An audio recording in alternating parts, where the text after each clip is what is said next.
All right, we're back with the Monday Night Wars. This is week 26, WWF side, the 152nd episode of Monday Night Raw in its history. It went on the USA Network from San Antonio, Texas at the Freeman Coliseum on March 25th, 1996. This is the go-home show to WrestleMania 12. The rating was 2.8 for Raw and a 3.1 for Nitro. So after this week's loss, the scoreboard is now 10 wins for Raw, 14 wins for Nitro, and 2 draws. So WWF is 10, 14, and 2 through 26 weeks of the Monday Night War. This Raw drew a 2.8, as I said, brought to you by the King and Vince McMahon. Vince welcomes us to Raw, but HBK is holding a video camera on his way to the ring while Raw opens up. It's called his click cam, as it shows what's on video camera for HBK, and it says click cam, as it shows the fans through HBK's video scope. Shawn Michaels takes on Leif Cassidy to open up Raw, but they do the Raw entrance theme after they show HBK coming to the ring with his pyro, as Leif Cassidy is standing in the ring, just Al Snow. Leif Cassidy is just standing in the ring waiting for Shawn Michaels to come and drop that video camera so the match can begin. They do the Raw entrance theme, and then we come back to the match at place, Leif Cassidy and HBK. This is a good match here. Jose Lothario comes to the ring to Sexy Boy as Shawn introduces him for the San Antonio crowd, since he's a Mexican legend and all. He says, "Arriba, San Antonio," and they all cheer.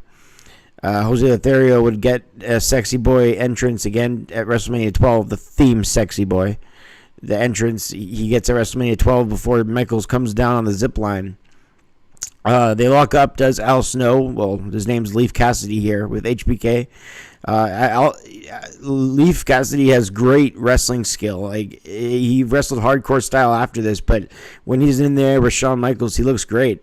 All of a sudden, Bret Hart, the WWF champion, comes to ringside, and he wants a closer look, so he joins the commentary booth, and Jerry Lawler leaves it. Jerry says, "I left the lights on in my car, McMahon. I gotta go."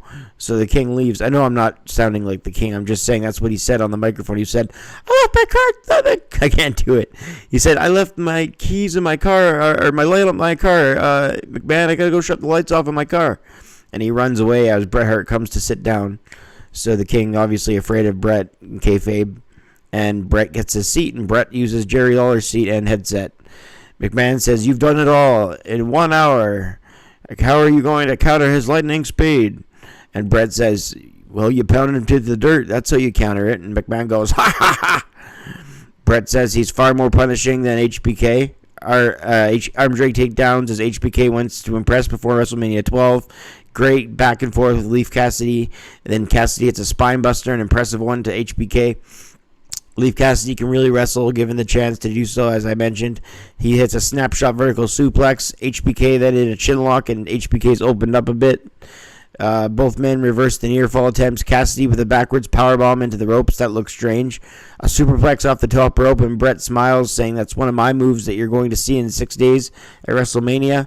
Bret calls it a mistake that he went for the same move twice as Cassidy was up there with HBK, and HBK pushed him off this time. And then he hit the elbow drop and an atomic drop. Jannetty held the tights, but Bret got off commentary to push, because Marty Jannetty came running to ringside to help Leif Cassidy, because they're the new Rockers. So HBK was not on Marty Jannetty's side here, so Jannetty tried to interfere with HBK, so Bret doesn't think it's the right thing. So Bret gets off commentary and pushes Marty Jannetty out of the way to make sure that HBK and Leif Cassidy can have a normal wrestling match. But HBK doesn't know what Bret's intentions were pure, so HBK gets in Bret's face, and Bret and HBK yell at it, but before this interaction, Shawn hit the super kick on Cassidy and won the match at 11-14. It was a great match. I rated it at 3 stars. But the big story here is Bret Hart went to clear things up, and Shawn and Bret got face-to-face and had a final face-to-face before WrestleMania. Hunter Hearst Helmsley next took on Aldo Montoya. Helmsley with a new valet this week, a different blonde that he gets to kiss. Aldo Montoya receiving stiff uppercuts, choked down on the mat by Helmsley. This is a basic jobber match. Helmsley hit a high knee and a pedigree off the side ropes. At 4:42, Helmsley wins. I rated it a 1.25 stars. McMahon shows what the backlot brawl will look like. The Hollywood backlot brawl between Goldust and Roddy Piper at WrestleMania 12. Roddy Piper is not there, but Goldust is, and he cuts a promo with a mannequin in the backlot brawl. A mannequin that looks like Roddy Piper has the Hot Rod shirt, and Goldust starts caressing the mannequin and cutting a disturbing promo. And then we get a Mankind vignette saying the wait is over and he will be there next week. So that's exciting. Undertaker came to the ring with Paul Bearer. No, I meant it. I'm not being sarcastic. So that's exciting. It's great to see Mankind debut. It's not a match, I believe. I believe it's just a run-in, but I'll have to watch it again because I think it was a run-in on the Undertaker, where he jumps off the apron and has that elbow where he jumps off the apron to the concrete. I think that's what I always. And then he puts the mandible claw on Taker. Well, I'll review that next week, not next week in real life, but next week on the show. I do these reviews pretty frequently. They're fun. I would do these reviews even if I didn't have any subscribers.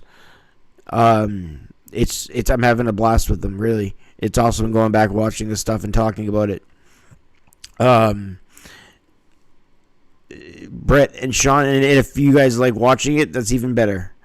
So Ahmed Johnson takes on Owen Hart next. But first, The Undertaker is going to come to the ring.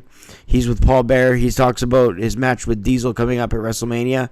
They show all the mind games that have been played between Diesel and The Undertaker with the guy in the casket that looked like Diesel. Diesel taking an axe to The Undertaker's casket.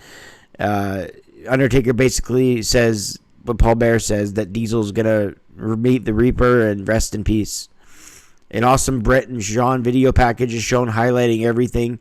All the video packages that have been shown the last few weeks are all thrown together in one big final video package, and it makes me want to even rewatch the Iron Man match, which is a chore, I know, but it really pumps you up. Ahmed Johnson against Owen Hart with Jim Cornette is the main event of this Raw. Owen with Jim Cornette in a preview of the six-man tag that opened up WrestleMania 12. Ahmed Johnson hops over the top rope. Owen looks on at Ahmed with worry. Owen then flexes and receives boos. Owen and Ahmed tie up. An overhead wrist lock. And Ahmed wins the strength of power. King said it was a mistake to risk power versus Ahmed Johnson, and that's true. Ahmed obviously has the power advantage. Ahmed Johnson dumps Owen down on the mat. Shoulder blocks to Owen off the side ropes. The Bulldog then comes to the ring and disqualifies Owen at 5:32. So Ahmed wins by DQ. But then Jake the Snake and Yokozuna are not here, says McMahon.